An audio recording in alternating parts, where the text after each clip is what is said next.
Hello everyone, it's day 70. Today I spent the entire day trying to finish up my CS50 homework for week 2. We had to do two programs, and I finished the first part yesterday, and then today I had worked on the Cipher program. I started it yesterday, but I didn't quite finish it. I spent a ridiculously amount of time trying to figure out how to concatenate a string. So for the Cipher, we have to do command line arguments and check to make sure that the user enters the right number of command line arguments when they run at runtime. And then we had a bunch of checks. If they didn't, you just ended the program. And then if they did enter the right amount of command line arguments, we then have to check if they inserted a number, because Cipher works with a key. So you enter your text and then a key is an integer, and that's how many numbers you're supposed to shift the alphabet so that basically how to do the code or whatever. So once I figured that out, I knew you had to loop through the plain text that the user entered, and then I set up an array with the alphabet so that I could match what index the letter was for the character by character for the string of the plain text. And so I know that would correspond with what letter it was in the alphabet. And then there was a formula that they gave us to calculate the key. Rather than literally saying if the key is 3, move it 3 places, it's actually a formula letter by letter to tell you what the index of each new letter would be in the ciphered text or whatever. So I got that down, but I just couldn't figure out how to store the ciphered text into something, because if you ever work with C, you have to import the string, include the string library, and I think I'm saying this right. There technically isn't a string data type. It's more so, think of it as a character array of letters, and that makes it a string or whatever. So I found a method, what was it? What was it called? strcat, string cat. It was two, strcat and then strncat. One has the destination string, and then whatever you're trying to, you want to add to the destination string. The other one takes in the length, so how many characters or whatever. I tried to do that, think it was going to be simple, but no, apparently the string cat method, excuse me if I'm saying it wrong, I'm just thinking off the top of my head. It kept saying that I needed an and symbol, so I needed a pointer. I think I guess that's how you call it, which I remember pointers and all that from C++ vaguely or whatever. However, when it came to try to return the string back up to the main method, it kept saying, basically the variable that I had was a local variable. So as soon as you returned it, it basically pointed to nothing. So there wasn't anything to return. And then I kept getting a lot of, what do you call it? Not staff augmentation.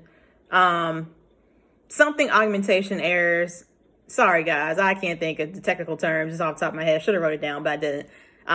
Basically the error is you're misusing the type, you're calling something in one type and it's another or whatever. I kept getting that a lot. And that's one of those errors where it doesn't really tell you per se what it's really trying. The error isn't all that helpful or whatever. And so I kept looking. I was this close to getting on the Discord for CS50, because it was just something so simple. I printed it out before I tried to add it to the string just to make sure it was giving me the right letter, and it was. I just couldn't figure out what to save it in to get it back. And then as I was literally typing my question, I was thinking about it, and I was I looked back at the directions, and it said to print out the characters. I thought that was just because it kind of breaks it down each starting step, start small, then build your way up to the whole program. I thought that was just one of the building steps, but I realized I was maybe we're actually supposed to just print this off, because I'm getting into pointers and all that. We haven't gotten into all that yet in the class, and looking at the curriculum next week, 2 weeks away from where I'm at is memory. That would make more sense to like dabble into pointers and all that for that week. So I'm like, this can't be it. So I was like, well, I got to think of a simpler way. So I was able to make it print out. The problem is when you run the program, it says, it's a label that prints out, says plain text with a colon, and that's where they type their plain text. And then once you hit enter, it's another label that says cipher text, and the program prints out the cipher text of whatever the plain text was based on the key that the user entered. So the problem with printing it directly from the for loop that I use to iterate through the plain text and to iterate through the whole alphabet to check what index that letter in the plain text was, I was literally just printing the string because my intention was to save the final result as a string, return it back to the main function, and then print that out or whatever. And so I was like, well, shoot, how do I do that? Then I realized outside of the for loop, just print out the cipher text itself or whatever. At first I thought it was like a hack job the way I was doing it, but I think that's actually how you were supposed to do it without messing with memory, which now it makes sense. I just wish I had like thought about this hours before, because I literally spent all day trying to figure something out so simple. And it's crazy because like I knew exactly how to do it. I knew exactly how to solve the algorithm, but I just didn't know the syntax for C to do that. And like everything I looked at just kept giving me the same two methods, and every time I tried it just would not work. And I was like, dang, it made me really appreciate JavaScript and not having to flat out declare string, character, and all that. You can just do it and it just works. So anyway, that was my experience with that. So I ran through the checker. I posted a picture hours ago, and I got all green. So program worked. And then I ran into another roadblock. I got it to print out, but I couldn't get it to print out a space.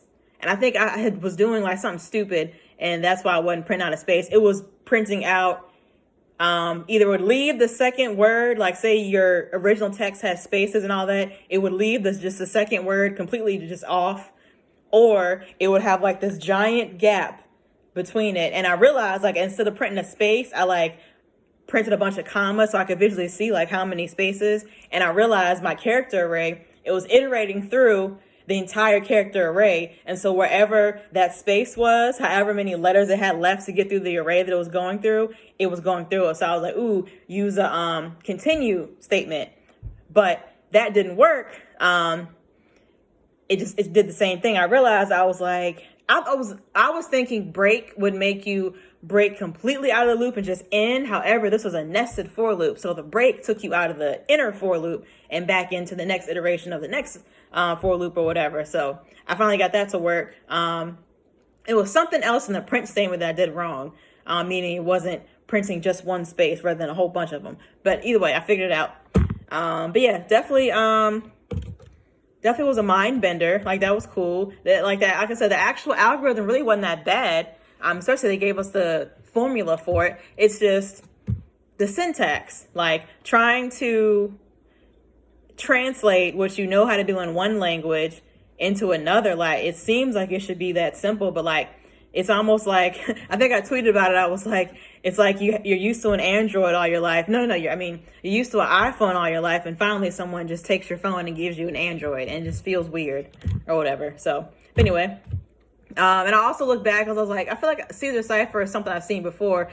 It's actually a challenge question for the certificate on Free Code Camp. Only their problem is much, I think it's like simpler because you don't have to like figure out the key and all that. Like something about it was different or whatever. I started to work that out and I was like, nah, I'm gonna keep that for practice. And I haven't finished the intermediate scripting thing yet, so I don't want to do it out of order. So I'll know I have that to look forward to, and that should be probably pretty simple because I've already kind of did it in another language. But anyway, I started to do something else because I finished the homework like 8 o'clock, 9 o'clock, something like that. But I literally spent like 3 hours figuring out what to do next. I ended up just watching TV and scrolling on social media. So yeah, I'm trying to do better at like taking more quote unquote breaks, but not like an insane break because I'm here to do business, not have a break. But anyway, yeah, so what I will do though is read a little bit in this book. I've been neglecting my books that I bought. Because like I have all these things I want to do, and like I just can't do everything at once or whatever. So but yeah, I'm gonna read some of that book before I actually go to bed. Then tomorrow, I already looked ahead at CSX. Asynchronous section, JavaScript comes first, and then object-oriented programming. However, like everything else, like even the Odin project, they have it reversed. Asynchronous is like the last thing that you learn. So I'm actually going to do it out of order. I took a look at the challenge questions, and like I kind of had forgotten what I had learned when I first started CSX, when I first discovered that YouTube video, because it ended up going and starting all the way from the beginning. So tomorrow, I think I'm going to do that. Video's only like an hour long. I'm going to just watch the video again. I already wrote the notes, so I don't have to worry about pausing. Just watch the notes again for a refresher. Run through those challenge questions. I think I answered like 3 challenge questions, but like the rest of them, I couldn't remember. I found myself going back to the notes or whatever. So I just wanted to refresh on that. And then I'll go through the asynchronous. I think that one only has like 10 things in that whole section. So, but who knows? I probably could take days just because it's short doesn't mean anything. But yeah, so that's next. I'm definitely ready to get back to coding. Besides little challenge questions, like I have been coding, but just not like a website or whatever. So, but I definitely wanted to see the CSX thing all the way through to the end. And then I'm going to take a pause, and then just knock some projects out, finish projects I've started that haven't finished. And then after I do the object-oriented section, still got the Odin project, the to-do list, but it's more like an organizer. I'm going to call it an organizer because I just don't want to call it a to-do list. But yeah, I think like cool features I can add to it or whatever, and I'll knock that out. And then they'll put me in like the testings. I think it's like ESLint and like other kind of stuff. Then I'll get to the testing section or whatever. But yeah, definitely making good progress. I was really stumped on like the simplest thing. It was kind of like a demotivator just a little bit, but like right when I was like about to feel defeated, then I was like, let me try this. And I tried it and it worked. So moral of the story, keep trying, you'll get it. But anyway, but yeah, great day 70.